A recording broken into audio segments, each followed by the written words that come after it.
एक पुराने मगर रंगीन घर में टॉम बिल्ली और जेरी चूहा रहते थे। टॉम खुद को घर का बादशाह समझता था, जबकि जेरी नन्हा सा होने के बावजूद बहुत होशियार था। रोजाना की तरह एक दिन आया। जेरी ने बावर्ची खाने में पनीर का एक छोटा सा टुकड़ा रखा और खुद अलमारी के पीछे छुप गया। टॉम खुशबू सूंघता हुआ आया।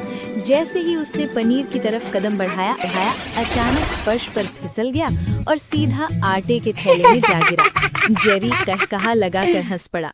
टॉम को गुस्सा आया। उसने जेरी का पीछा शुरू किया। दोनों घर भर में दौड़ते रहे, कभी सोफे के नीचे, कभी पर्दों के पीछे। आखिरकार जेरी ने एक आईना सामने रख दिया। टॉम ने जेरी समझकर आईने पर छलांग लगाई और खुद ही से टकरा गया। शाम को जब घर खामोश हुआ तो टॉम थका हारा बैठ गया।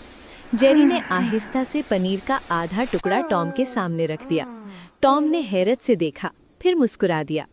उस दिन दोनों ने समझ लिया कि दुश्मनी के साथ साथ थोड़ी दोस्ती भी जरूरी है।